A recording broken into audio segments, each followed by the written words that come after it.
Hello everyone, this is Anirudh Walia. As you all know कि अब अपने नीट एग्ज़ाम को एक महीने से भी कम टाइम बचा है। तो अब एक महीने में अपन कैसे पूरे नीट के कोर्स को कैसे रिवाइज करें। तो बहुत सारे स्टूडेंट्स का डाउट आ रहा था कि सर कुछ हेल्प कीजिए, कौन कौन से इंपॉर्टेंट टॉपिक्स हैं नीट पॉइंट ऑफ व्यू से, क्या क्या क्वेश्चंस आ सकते हैं, तो कुछ इंपॉर्टेंट हमें गाइडलाइंस दीजिए। तो आज मैं आपको एक महीने की क्या स्ट्रेटेजी रहने वाली है आपकी, वो आपसे डिस्कस करने वाला हूँ। कौन कौन से टॉपिक्स आपको इस समय करने चाहिए या रिवाइज करने चाहिए, किन पे मोर फोकस करना चाहिए, ताकि उस टॉपिक से एग्जाम में क्वेश्चन आने की प्रोबेबिलिटी ज़्यादा हो। तो चलो मैं आपको इस बार चैप्टर वाइज इंपॉर्टेंट टॉपिक्स बताऊंगा नीट पॉइंट ऑफ व्यू से, जो एग्जाम्स में उन टॉपिक से क्वेश्चंस आने की प्रोबेबिलिटी बहुत ज़्यादा होगी।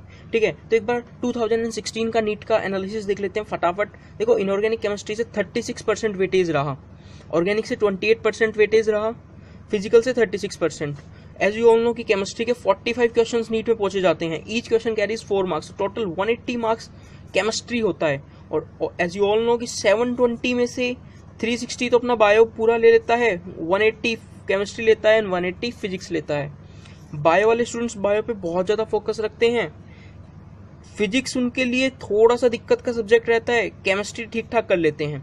अब देखो, बायो उनकी अच्छी होती है, केमिस्ट्री ठीक ठाक रहता है, इसको अपन और पॉलिश कर लें, मैं आपको ब्रशअप कर दूं लास्ट मोमेंट पे, एक महीने आपको इंपॉर्टेंट टिप्स दे दूं, तो आप इसमें ज्यादा स्कोर करोगे। ओवरऑल स्कोर ज्यादा, थोड़ा बहुत फिजिक्स भी कर लिए तो अपना एक डिसेंट स्कोर बन जाएगा, अपने सिलेक्शन ऑफ चांसेस बढ़ जाएंगे। तो आज मैं आपसे वो डिस्कस करने वाला हूँ, वो इंपॉर्टेंट टॉपिक्स चैप्टर वाइज मैं आपको बताऊंगा। उन टॉपिक्स पे भी आपने फोकस कर लिया, आपका स्कोर बहुत अच्छा होगा, गारंटेड है। तो अपन चलो चैप्टर वाइज देखते हैं। अब स्टार्ट करते हैं। देखो, मोल कंसेप्ट पहली यूनिट क्लास 11th की। सबसे पहले उसमें आपको 3-3 4-4 टॉपिक में हर यूनिट से बताऊंगा, बस वो आपको करने और कुछ नहीं करना।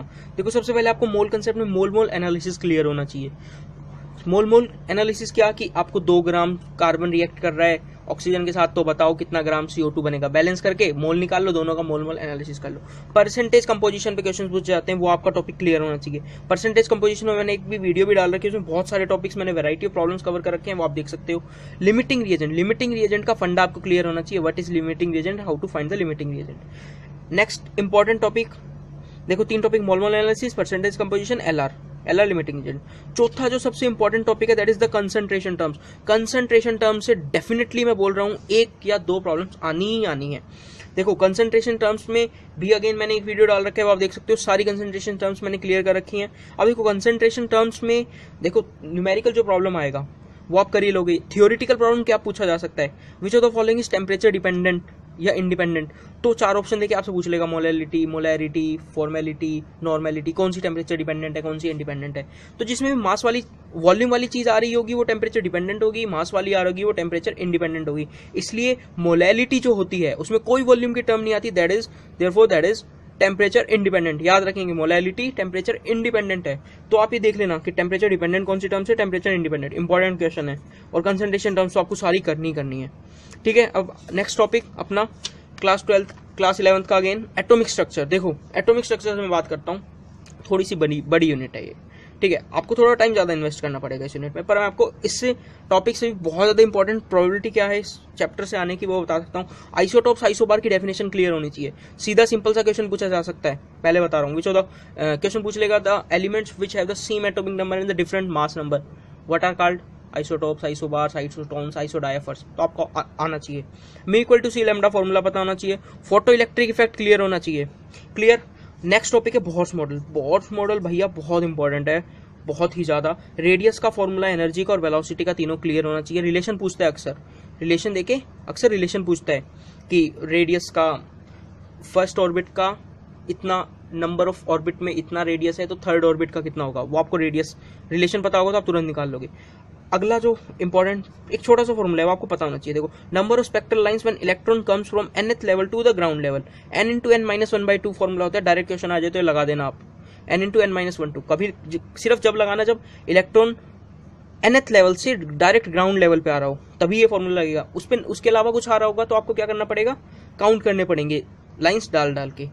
ठीक है, थोड़ा सा और इसमें बढ़ेंगे, थोड़ा सा बढ़ाई मैंने आपको बोला था। हाइजेनबर्ग अनसर्टेनिटी प्रिंसिपल भी आपको पता होना चाहिए कि delta X into delta P is less than equal to h/4 ये भी आपको पता होना चाहिए। क्वांटम नंबर्स आपको क्लियर होना चाहिए। देखो, मैं बता रहा हूँ अगेन, वो चारों आपको principal quantum number, azimuthal, magnetic and spin. Magnetic से आपको मैग्नेटिक मोमेंट भी पूछा जा सकता है। मैग्नेटिक मोमेंट का फॉर्मूला होता है n into n plus 2 BM इसकी यूनिट होती है बोर मैग्नेटोन, मैग्नेटिक मोमेंट का फॉर्मूला है। इलेक्ट्रॉनिक कन्फिगरेशन भी कई बार डायरेक्ट पूछी जा सकती है, तो इलेक्ट्रॉनिक कन्फिगरेशन तो सभी बच्चों को आती होगी, कोई डाउट नहीं है। क्वांटम नंबर आप देख लेना, सबसे इंपॉर्टेंट है बोर मॉडल और क्वांटम नंबर, ये दोनों आप देख के चले जाना, पक्का पक्का इससे सवाल आने की प्रोबेबिलिटी ज़्यादा है। ठीक है, एटॉमिक स्ट्रक्चर से क्लियर। अब मैं बात कर लूँ नेक्स्ट यूनिट, अपनी जो नेक्स्ट यूनिट है क्लास 11th की, अगेन पीरियोडिक प्रॉपर्टीज। देखो पीरियोडिक प्रॉपर्टीज से आपको क्या करना है, सबसे आइडियल चीज़ बताऊँ आपको, पीरियोडिक प्रॉपर्टी से क्या करना है आपको, पास्ट जेई के क्वेश्चंस कर लो आप, जो जेईज में 90s में पूछे गए सवाल हैं वो आप सर्व कर लो, उनसे क्वेश्चन डायरेक्ट उठ के आ जाते हैं। तो ये चीज़ आप कर लो, पास्ट जेई के क्वेश्चन कर लो, एक्सेप्शन सारी देख लो, जो ट्रेंड्स वगैरह हैं वो देख लो, ज़्यादा मत देखो, पास्ट जेई में वो सब कवर हो जाएगा, एक्सेप्शन भी कवर हो जाएगी, मोस्ट ट्रेंड्स, ये इंपॉर्टेंट ट्रेंड्स भी। तो पास्ट जेई करना बहुत इंपॉर्टेंट है। देखो 20 साल के भी सवाल करोगे, 20 साल के आपने पीरियोडिक प्रॉपर्टीज के क्वेश्चन किए, पर ईयर 1-2 क्वेश्चन भी आए मैक्सिमम, तो सिर्फ 40 क्वेश्चन बनेंगे, 40 क्वेश्चन में मेरा पूरा चैप्टर कंप्लीट हो जाएगा। 40 क्वेश्चन करने में 1 घंटा लगेगा आपको, आंसर देख लो क्या दिक्कत है। एक आप ये भी देख सकते हो कि डायरेक्ट पूछ लेता है कि जो भी highest electronegativity, highest electron affinity इनकी क्या होती है, जो हाईएस्ट वाली चीज़ है वो आप पूछी जा सकती है कि विच ऑफ द पूरी पीरियोडिक टेबल में किसका हाईएस्ट इलेक्ट्रोनेगेटिविटी होता है, फ्लोरीन का होता है, highest electronegativity electron affinity chlorine का होता है, ये सब चीज़ें भी आपको पता होनी चाहिए। पास यही आपका करना बहुत इंपॉर्टेंट है, अगेन बोल रहा हूँ, जरूर कर लेना। नेक्स्ट टॉपिक बढ़े, next topic again class 11th की केमिकल बॉन्डिंग। सबको पता है भैया केमिकल बॉन्डिंग सबका बाप है, बहुत बड़ी यूनिट है, टीचर्स को पढ़ाने में भी 2-2.5 महीने लग जाते हैं इस पूरी यूनिट को कवर करने में। अब ये तो 1 महीने में तो पूरी केमिस्ट्री मेरे को रिवाइज करनी है, मैं कैसे करूंगा, कोई दिक्कत नहीं, मैं आपको बता रहा हूँ, सिर्फ वो कर लो।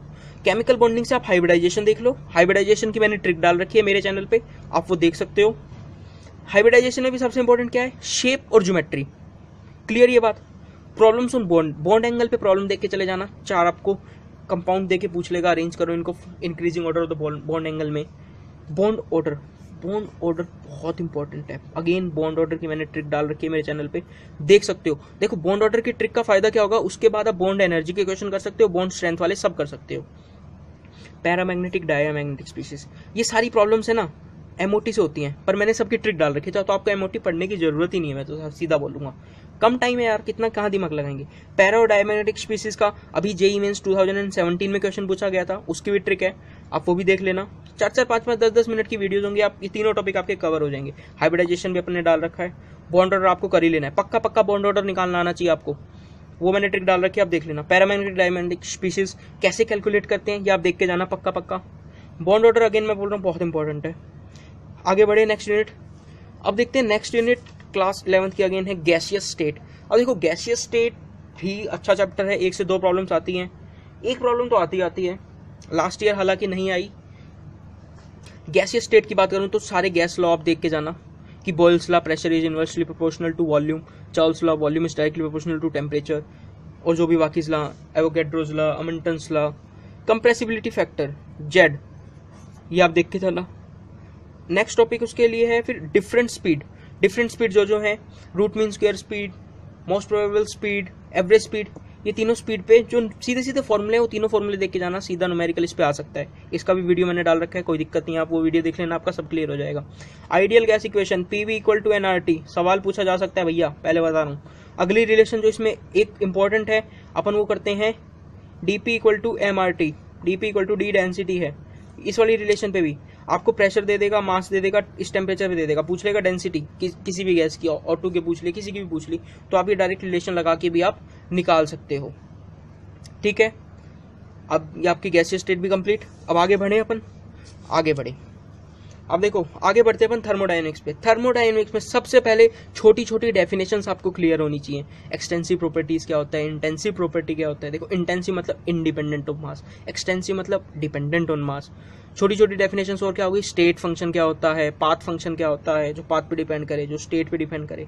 उसके बाद फर्स्ट लॉ ऑफ थर्मोडायनेमिक्स आपको क्लियर होना चाहिए, U = Q + W, ये आपको क्लियर होना चाहिए। साइन कन्वेंशन आप देख के जाना, क्योंकि फिजिक्स और केमिस्ट्री में जो यूज होती है साइन कन्वेंशन वो बिल्कुल अपोजिट यूज होती हैं, तो आपको क्लियर होना चाहिए फंडा।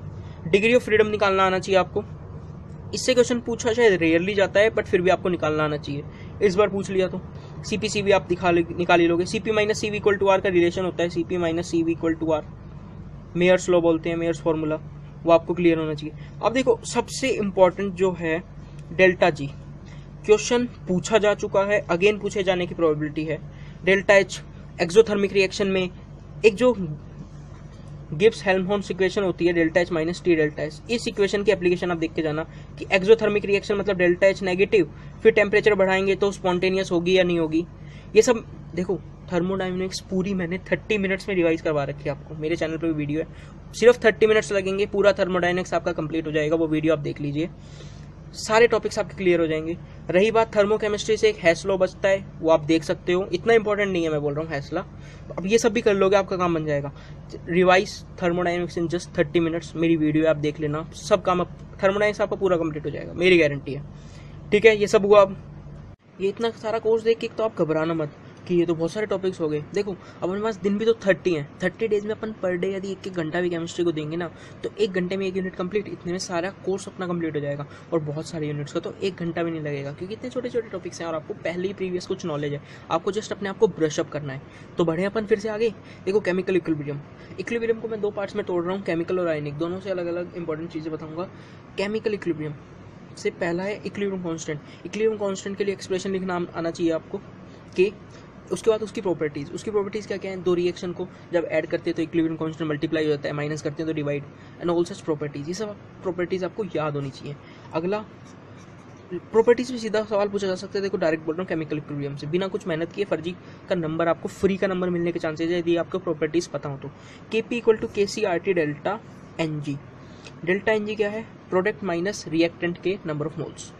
ली-चैटलियर प्रिंसिपल आपको क्लियर होना चाहिए, उसका इफेक्ट ऑफ कंसंट्रेशन, प्रेशर और टेम्परेचर पे।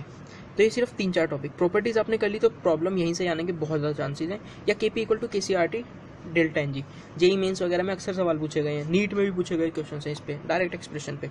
आगे बढ़ें, नेक्स्ट है आयनिक इक्विलिब्रियम। एक तो आयनिक इक्विलिब्रियम से सबको ना बहुत डर लगता है, सबको डर लगता है, क्योंकि बहुत बड़ा और बहुत ही कैलकुलेशन वाला चैप्टर है, समझ में नहीं आता कैसे क्या क्या होता है।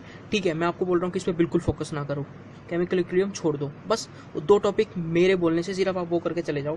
Theory related to acid and base. Acid base की 3 थ्योरी हैं, अर्हेनियस की, ब्रोंस्टेड-लॉरी और लेविस एसिड बेस। ये तीनों थ्योरी आपका मीनिंग पता हो जाए कि H+ जो डोनेट करता है वो एसिड होता है, एक्सेप्टर बेस होता है, ये सब जो थ्योरी है, बस इसका डेफिनेशन याद करके चले जाओ, आपका काम बन जाएगा वहाँ।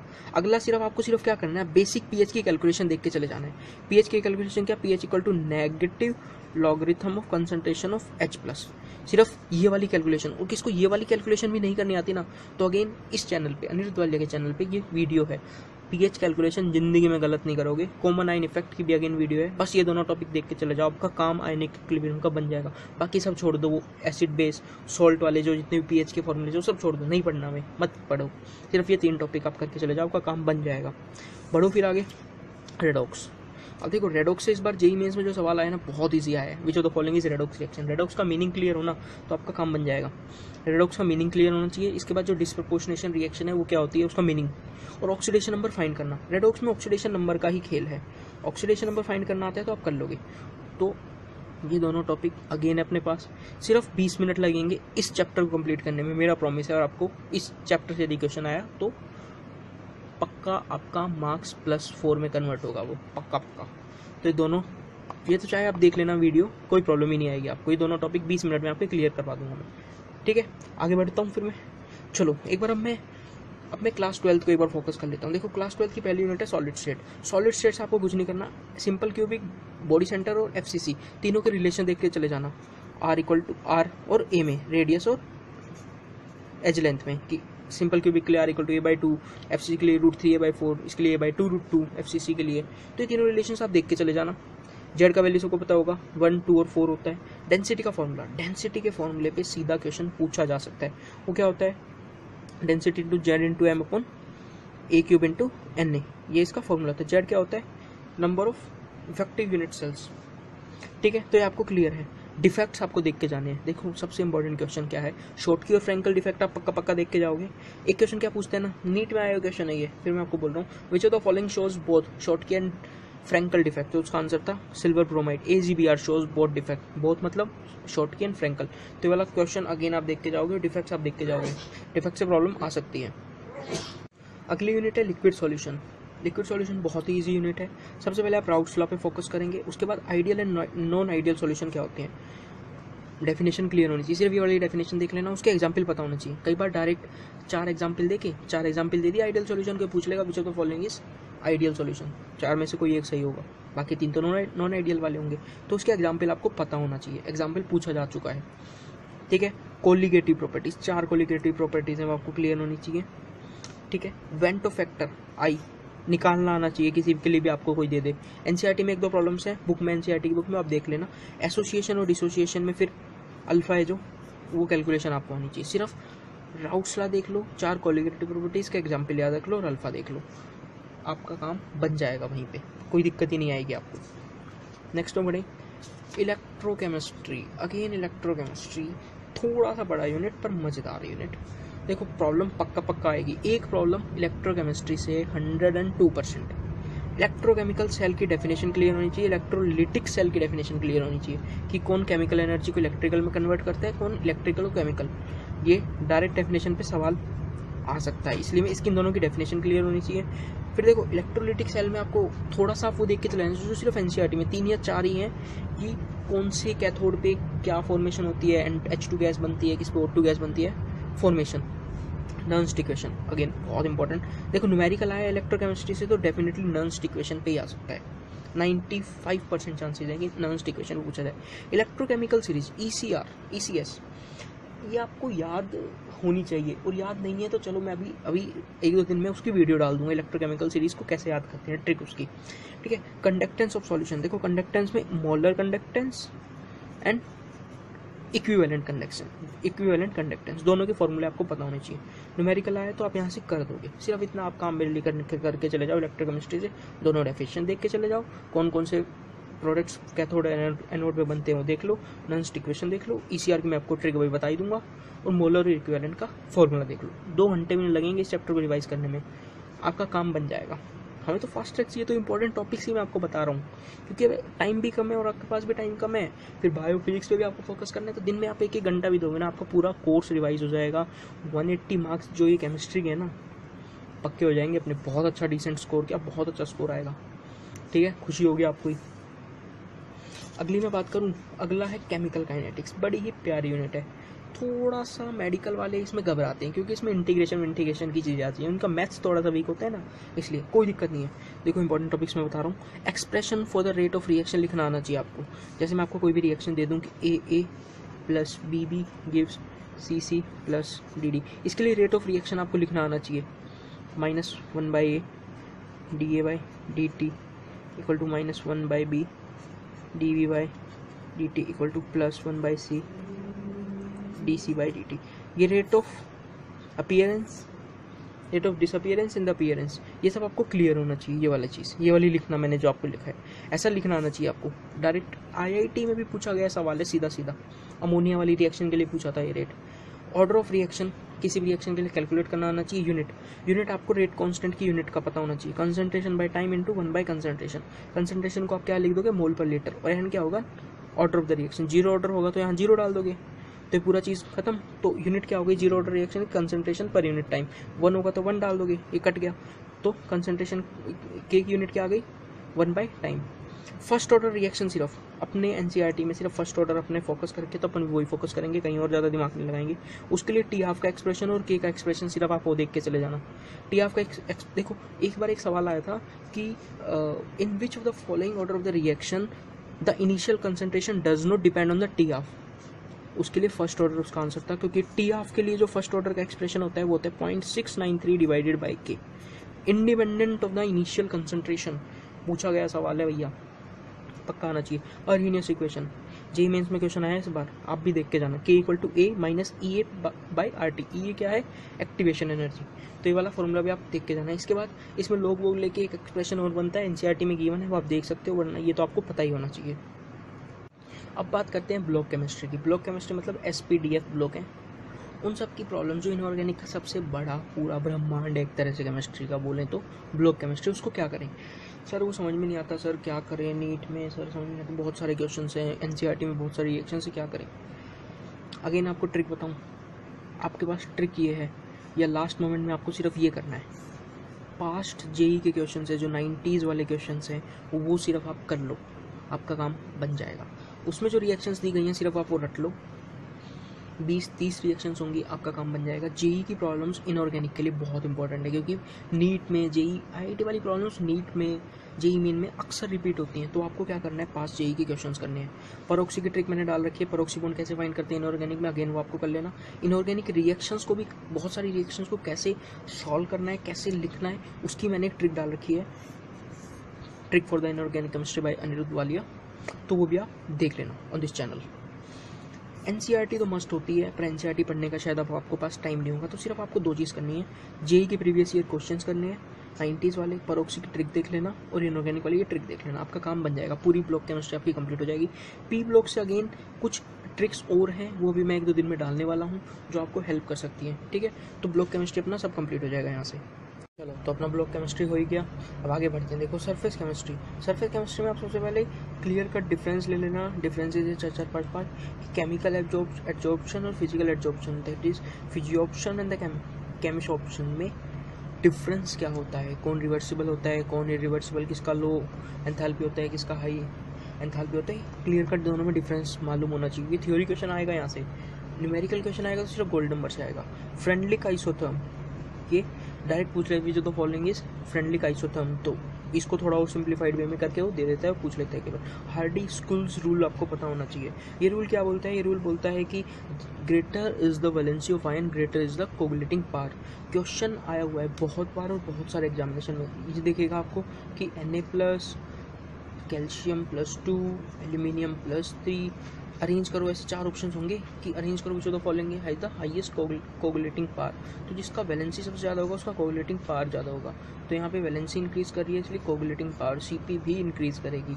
तो ये हार्डी स्क्यूज रूल ऐसा बोलता है। तो ये सवाल तो आया हुआ है, बहुत बार आया हुआ है, तो ये आपको बस ये 3 टॉपिक आप यहाँ से करके चले जाना। आगे बढ़ते हैं, मेटलर्जी। देखो मेटलर्जी में सिर्फ आपको क्या करना है ना, जो भी एनसीईआरटी में जितने भी नेमिंग प्रोसेस हैं, एक्सट्रैक्शन प्रोसेस हैं, जो एक्सट्रैक्शन और द रिफाइनिंग में जो प्रोसेस यूज हुए हैं, जैसे van Arkel method, Mond's process, Hall Heroult's process, froth flotation process, इन सब में आपको पता होना चाहिए कि नेमिंग प्रोसेस में कौन सा मेटल एक्सट्रैक्ट करते हैं या कौन सा मेटल रिफाइन करते हैं, कौन से प्रोसेस से। सिर्फ आप ये देख के चले जाना और देख लेना कि type of the metallurgical process कौन कौन सी टाइप है, पायरोमेटलर्जी, हाइड्रोमेटलर्जी और इलेक्ट्रोमेटलर्जी। ये तीनों में कौन कौन से मेटल को हम एक्सट्रैक्ट करते हैं, रिफाइन करते हैं, उसकी कौन कौन सी ओर्स काम आती हैं। ओर्स के बारे में आपको थोड़ा बहुत आइडिया होगा, बस आपको ये देखना, प्रोसेस देख के चले जाओगे और ये तीनों प्रोसेस आप पढ़ के चले जाओगे, काम बन जाएगा मेटलर्जी से, ठीक है। अब थोड़ा और आगे बढ़े, चलो। तो as you know this is the last topic of the inorganic chemistry, coordination compound. थोड़ा सा लोगों को डर लगता है कोऑर्डिनेशन कंपाउंड से, क्योंकि थोड़ा सा अजीब सा चैप्टर है ये। देखो इसमें आपको क्या करना है, नोमेनक्लेचर आपको क्लियर होना चाहिए। देखो नोमेनक्लेचर में कई बार कंफ्यूजन हो जाता है कि डाईअमीन में $M आएगा, अमीन में कई बार $M आ जाता है, कई बार $M आ जाता है, तो ऑप्शन कई बार ऐसे होते हैं, तो आपको ध्यान से देखना है। नोमेनक्लेचर आपका अच्छा होना चाहिए। लिगेंड्स के बारे में आपको नॉलेज होना चाहिए, कौन मोनोडेंटेड है, पॉलीडेंटेड है, बाइडेंटेड है। आइसोमेरिज्म आप करेंगे, आइसोमेरिज्म भी बहुत इंपॉर्टेंट टॉपिक है कोऑर्डिनेशन कंपाउंड्स के लिए। वीबीटी, बैलेंस बॉन्ड थ्योरी भी आपको आनी चाहिए। देखो यार ये दोनों ही थोड़े इंपॉर्टेंट टॉपिक्स हैं, पर थोड़े से टफ पड़ते हैं, बच्चों को अक्सर कहाँ समझ में आते हैं, पर करना तो पड़ेगा क्योंकि क्वेश्चन आ रहा है। हाँ, मैं आपको ये बोलूँगा कि नहीं है टाइम तो आप इसमें से कोई एक कर लो, क्योंकि आप हर क्वेश्चन आए ऐसा भी जरूरी नहीं हमें, मानते हो, तो टाइम कम है तो इन दोनों में से एक कर लो, पर एक तो पक्का करके जाना, ठीक है। That's all about coordination compound. तो अपना फिजिकल इनऑर्गेनिक यहाँ कंप्लीट होता है। अब बढ़ते हैं ऑर्गेनिक केमिस्ट्री की तरफ। देखो ऑर्गेनिक केमिस्ट्री को मैंने पूरा कंसाइज कर दिया सिर्फ इन 4 टॉपिक्स में, 3 ही टॉपिक है बल्कि। और देखो आपको करना क्या है ऑर्गेनिक में, सबसे पहले आपको जनरल ऑर्गेनिक केमिस्ट्री क्लियर होनी चाहिए। जनरल ऑर्गेनिक केमिस्ट्री में क्या क्या आता है, इलेक्ट्रॉनिक इफेक्ट्स आते हैं, that is inductive effect, mesomeric effect, resonance, hyperconjugation, ये सब इलेक्ट्रॉनिक इफेक्ट्स हैं। उसके बाद एसिडिक एंड बेसिक स्ट्रेंथ का कंसेप्ट आपको क्लियर होना चाहिए। स्टेबिलिटी ऑफ कार्बोकेटाइन, कार्बोनाइन में that dot is free radical, इन सब का स्टेबिलिटी आपको निकालना आना चाहिए। ये सब आपको क्लियर, आपको देखो ऑर्गेनिक के डेफिनेटली आउट ऑफ 45 में से नियरली 13 to 15 क्वेश्चन पूछे जाएंगे, और सिर्फ ये वाले जो टॉपिक्स है मिनिमम 3 to 4 क्वेश्चन आएंगे जनरल ऑर्गेनिक केमिस्ट्री से। उसके बाद जो पूरी ऑर्गेनिक केमिस्ट्री बचती है वहाँ से आपके जो बच गई, मान लो 3 क्वेश्चन यहाँ से आ गए तो बच गए कितने, 12 क्वेश्चन। फिर 1-2 बायोमोलिक्यूल्स पॉलीमर से, तो 10-11 क्वेश्चंस इन दोनों से आएंगे, जो बाकी पूरी केमिस्ट्री है। ठीक है, तो आपको क्या करना है, जनरल ऑर्गेनिक केमिस्ट्री अच्छी करनी है। कुछ वीडियोस मैंने डाल रखी है, आप वहाँ से देख लेना। नेमिंग रिएक्शंस आपको सारी करनी है, जितनी भी naming reaction, Wurtz reaction, Swarts reaction, aldol condensation, Cannizzaro, जितनी भी नेमिंग रिएक्शन है आपको सारी करनी है। चाहे फिर वो हेलोएल्किन हेलोएरिन की हो, एल्कोहल फिनोल फिनोल ईथर की हों, कार्बोक्सिलिक एसिड्स एंड इस डेरिवेटिव की हों, सारी करनी है। और जितनी भी एनसीईआरटी में आपको रिएक्शंस गिवन है वो सब आपको आनी चाहिए। पूरा ऑर्गेनिक का जो निचोड़ है वो एनसीईआरटी मस्ट है। आपकी सारी रिएक्शंस एनसीईआरटी से आप रेफर कर सकते हो, कहीं और भटकने की ज़रूरत नहीं है। हाँ, कोचिंग के नोट्स से आप वो कर सकते हो, पर एनसीईआरटी मस्ट है। तो मैं तो ये बोलूँगा जीओसी आपकी इंपॉर्टेंट है, जनरल ऑर्गेनिक केमिस्ट्री। बस आपका यही सारा ऑर्गेनिक कंप्लीट हो जाएगा। आपने ये सब कर लिया तो सिर्फ ये करना है। 13 to 15 क्वेश्चन आएंगे, पहले बोल रहा हूँ ऑर्गेनिक से। ठीक है, आप देखो, इसके बाद जो बचता है बायोमोलिक्यूल्स और पॉलीमर, उस पर तो मुझे ज़्यादा बोलने की ज़रूरत है नहीं, क्योंकि ऐसी और आप बायो बैकग्राउंड से आपको इवन मुझसे ज़्यादा आता होगा बायोमोलिक्यूल्स एंड पॉलीमर्स। ठीक है, तो मेरे को उस पर बोलने की ज़्यादा ज़रूरत है नहीं। केमिस्ट्री एंड एवरीडे लाइफ आपको पता ही है जो भी है। बायोमोलिक्यूल पॉलीमर्स में क्या है, जो भी है, ब्यूनाइज, नाइलॉन 66, ब्यूनाइन, इन सब का मोनोमर्स आपको पता होना चाहिए। बायोमोलिक्यूल्स की बात करें, पेप्टाइड बॉन्ड और जो भी ये सब है, कार्बोहाइड्रेट्स, पॉलीसैकेराइड्स, लिगोसैकेराइड्स, मोनोसैकेराइड्स, मोनोसैकेराइड्स, ये सब आपको पता होना चाहिए। ठीक है, तो यही सब अपना पूरा केमिस्ट्री अच्छे से करना है। 30 डेज में आराम से हो जाएगा। डेली 1 घंटा दोगे तो भी कंप्लीट हो जाएगा। बहुत सारी वीडियोस मैंने डाल रखी हैं, आप वहाँ से हेल्प ले सकते हो, रेफरेंस ले सकते हो इस चैनल पे। और आपको क्या करना है, सिर्फ मेहनत करनी है। सिर्फ आपके पास अब तो even less than a month है, जम के मेहनत करो, पेरेंट्स का नाम रोशन करो, पड़ोसी को भी थोड़ा सा जलाओ यार कि सिलेक्शन हो गया मेरा मेडिकल कॉलेज में, बिग डील यार, जलाओ। करने क्या करना है, सिर्फ मेहनत करना है। कर लो मेहनत यार, ज़िंदगी में दोबारा कोई नहीं बोलेगा कि आप मेडिकल के लिए तैयारी करो अपने नीट के लिए, कोई नहीं बोलने वाला। तो सिर्फ प्लीज़ यार, मेरा आपकी रिक्वेस्ट है, 1 महीना जम के मेहनत कर लो। बायो आपकी अच्छी है, मेरे को पता है, नो डाउट। केमिस्ट्री आपकी अच्छी हो जाएगी, आपने यदि फॉलो कर लिया जो भी मैंने आपको ये प्रोसेस बताया है, ये टॉपिक्स आपने कवर कर लिए, तो सिर्फ आपको कुछ नहीं करना है, ये टॉपिक्स आपको फॉलो करना है। आपका केमिस्ट्री बहुत अच्छा स्कोर करोगे। फिजिक्स आप थोड़ा बहुत भी कर लिया, आपको बहुत अच्छा स्कोर रहेगा, आपको ईजिली मेडिकल कॉलेज मिल जाएगा। तो that's all about these preparation tips. So best of luck for your exams, मिलते हैं फिर।